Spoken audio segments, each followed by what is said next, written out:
सो अब कंटिन्यू करते हैं अपीयरेंस से, जहाँ से हमने छोड़ा था। क्लास 6 का है ये, चैप्टर 4 का पार्ट 2, ठीक है।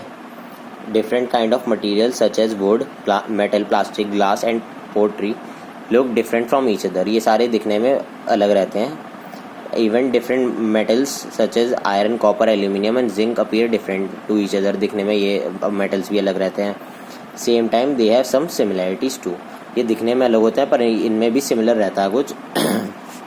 सम मटीरियल्स अपीयर टू शाइनी और less stress which other are dull. Let us perform the following activity to understand its better. ठीक है, एक्टिविटी नंबर 5 है। ये आप अपनी कॉपी में कर सकते हैं, बहुत इजी है। सो पहला हमारा है स्टील स्पून। शाइनी अपीयरेंस होती है, हाँ। डल होती है, नहीं, ठीक है। वुडन स्पून, वुडन स्पून की शाइनी होती है, नहीं। डल होती है, हाँ। ग्लास बोल, हाँ, शाइनी होता है। डल होता है, नहीं। नाइफ शाइनी होता है, हाँ। डल होता है, नहीं। क्लोथ बैग शाइनी होता है, नहीं। डल होता है, हाँ। कॉइन शाइनी हो सकता है, हाँ। डल होता है, नहीं। Okay. Hardness, some materials cannot be pressed with hands और स्क्रैच और कट इजीली। कुछ सामान को हम दबा नहीं सकते, काट नहीं सकते या फिर आराम से छील नहीं सकते। Such materials are hard, for example wood, glass, a piece of stone, metal key and iron nail are hard materials. ये सारे हार्ड मटीरियल्स हैं आपके। In fact most of the metals are hard. सारे मेटल्स हार्ड ही होते हैं। Most इसलिए क्योंकि सारे ही नहीं होते, कुछ मेटल्स होते हैं जो हार्ड नहीं होते पर होते मेटल्स ही। Materials which can be compressed with hand और स्क्रैच और cut easily are soft, example cotton and sponge are soft materials.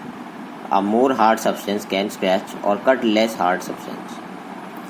Thus, diamond is used to cut a glass. Hard substance are used for making cutting tools. Transparency. Why are we not able to tell what is inside the wooden or metallic box without opening it? जैसे मैंने आपको बताया था cupboard वाला example.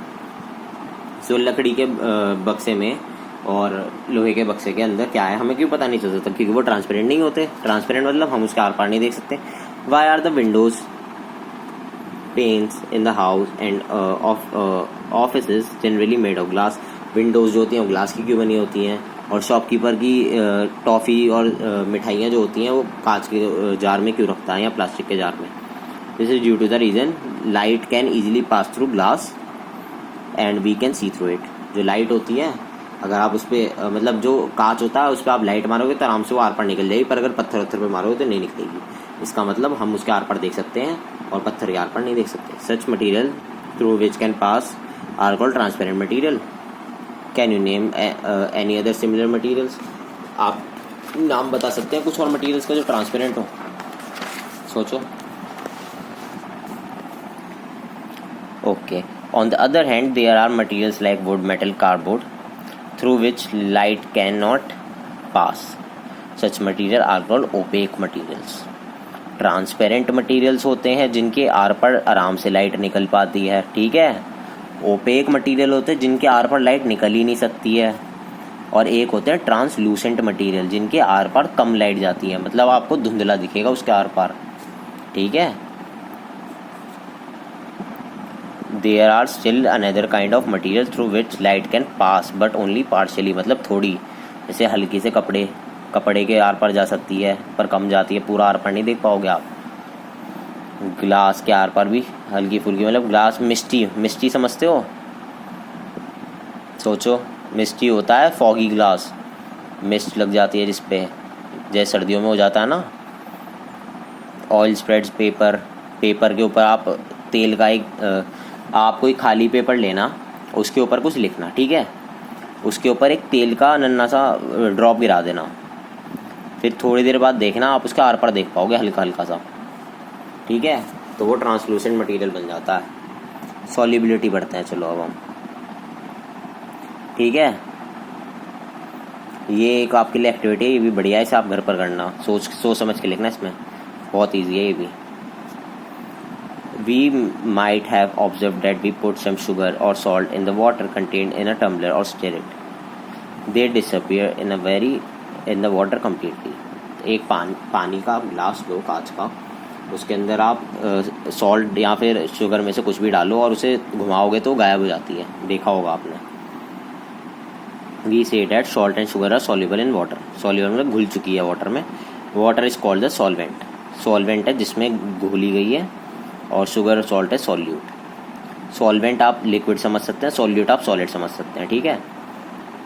और ये और substances भी होते हैं, sand, talcum powder, wax, chalk, powder, soap etcetera are soluble in water और नॉट। ये आपको पता करना है। The role of water as a solvent is very important in our lives.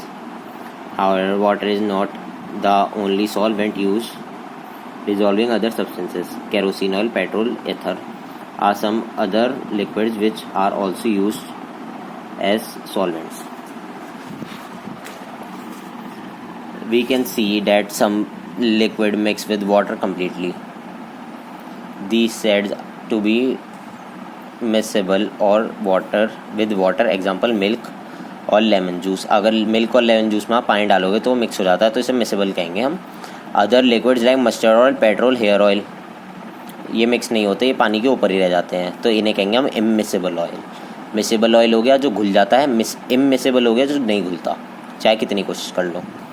It is also useful to know that air gets dissolve in water to some extent. अब जो air है, हवा है, वो भी वाटर में एक एक्सटेंट तक, मतलब काफ़ी हद तक घुल जाती है। इसलिए एक्वेटिक प्लांट्स और एनिमल्स सांस ले पाते हैं वाटर में, जो वाटर में उस एयर से सांस लेते हैं जो पहले से डिजॉल्व है, मतलब घुल चुकी है। Floating and sinking. We shall notice that we put different objects in water, these either sink और floats, remains on the surface, जिसे फ्लोट कहते हैं। Example coin, iron nail, stone. ये तीन चीज़ें हमने पानी के ऊपर, पानी के अंदर फेंकी तो ये नीचे गिर गई, पर हमने pencil, ice, toothbrush, plastic bottle डाली तो ये ऊपर तैरने लगी, ठीक है। और ऐसी और भी चीज़ें हैं। ये रही एक और एक्टिविटी आपके लिए। प्लास्टिक मग फ्लोट करेगा, रबर बॉल शायद फ्लोट करे पर सिंक हो जाएगी जहाँ तक मुझे लगता है। इरेजर ट्राई करना, ट्राई करो, सब ट्राई करो यार, खुद मज़े लो, ट्राई करो सारी चीज़ें। Properties of a few commonly use material. Would की प्रॉपर्टी क्या होती है? दिखने में डल है, शाइनी नहीं होता इसलिए डल है। हार्ड होता है, रफ होता है। इनसॉल्युबल मतलब घुलेगा नहीं। लो डेंसिटी होता है, वाटर से लो डेंसिटी होती है, मतलब पानी के ऊपर रहेगा। और ओपेक होता है, आर पार नहीं दिखेगा, ठीक है। मेटल शाइनी अपीयरेंस होता है, हार्ड होता है, स्मूथ होता है, इनसॉल्युबल होता है, पानी में नहीं घुलेगा। हायर डेंसिटी देन वाटर होता है। हायर डेंसिटी देन वाटर का मतलब पानी में डूब जाएगा। और ओपेक रहता है, ओपेक मतलब इसके आर पर लाइट नहीं निकलती। प्लास्टिक डल अपीयरेंस है, हार्ड और सॉफ्ट होती है, इनसॉल्युबल है, smooth, lower density than water, पानी के ऊपर रहेगी। कैन बी ओपेक और ट्रांसलूसेंट। ओपेक और ट्रांसलूसेंट दोनों होती है। प्लास्टिक बहुत टाइप्स की होती हैं, okay. Some common characteristics of materials. और materials can be felt by one और मोर और of our senses. We can feel things by touching, smelling and or seeing. We cannot see air but we can feel it on our skin. We can smell perfume but even from a distance. Cotton is soft to touch and stone is hard. We can easily identify materials by touching them. हम छूकर पता कर सकते हैं materials को, ठीक है। और मटीरियल्स ऑक्यूपाई स्पेस। सारे के सारे जो मटीरियल्स हैं उन्हें जगह चाहिए। आप book place in a shelf occupy space. Cupboard में आपने बुक रख दी, वो जगह लेगी।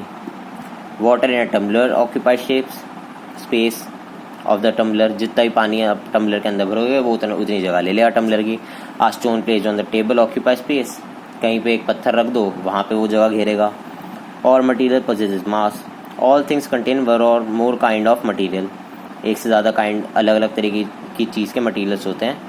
The another amount of matter in any other object is called मास।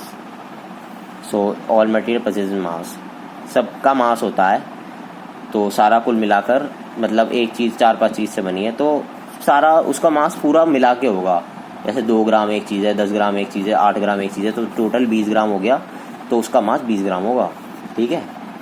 आपका चैप्टर यहाँ खत्म होता है। इस चैप्टर में 8 एक्टिविटीज़ है टोटल, बहुत इजी हैं, आप आराम से करना, अच्छे लगेंगे आपको पढ़ने के लिए, ठीक है।